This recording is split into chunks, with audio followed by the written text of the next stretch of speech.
L'accord de sortie négocié par Boris Johnson a été accepté par les parlements britanniques et européens et le Royaume-Uni peut donc enfin quitter l'Union européenne.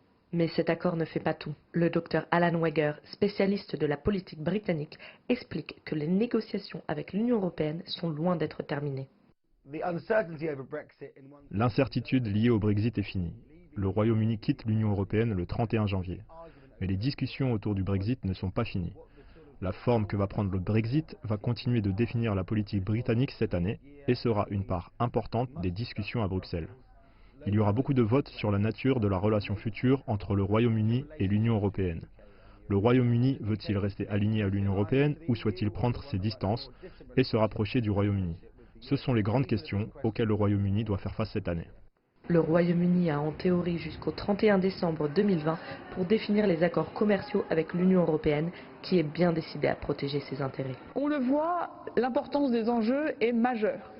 Et l'urgence, les 11 mois du calendrier tel que le souhaitent les Britanniques, ne doit en aucun cas nous conduire à la précipitation, à accepter des compromis qui porteraient atteinte à nos intérêts.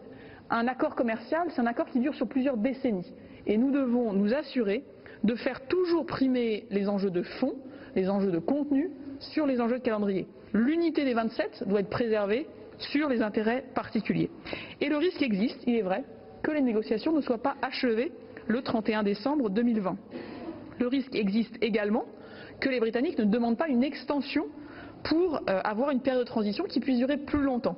C'est pour ça que nous avons également longuement échangé ce matin sur la nécessité de nous préparer à un tel scénario à travers des mesures de contingence qu'il nous faut garder actives pour être prêts à toutes les éventualités.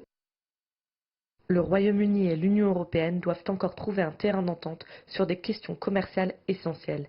Mais le Royaume-Uni compte bien garder son indépendance économique et trouver de nouveaux partenaires. Le gouvernement de Boris Johnson voudra n'importe quelle sorte d'accord avec l'Union européenne.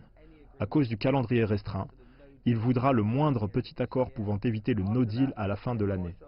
Mais il est clair aussi que le gouvernement voudra s'éloigner de l'Union européenne, notamment en termes de régulation ou de l'aide que le gouvernement apporte aux entreprises. Il veut une économie semblable à celle des États-Unis, et c'est la grande différence entre Boris Johnson et les précédents gouvernements britanniques. Il prend la direction d'un éloignement du Royaume-Uni avec l'Union européenne, en ce qui concerne son approche de l'économie.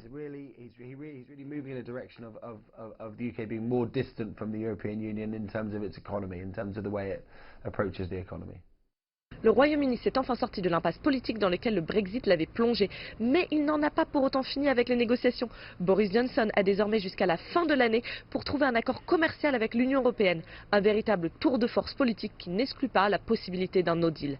Romana Becaille, Londres, CGTN.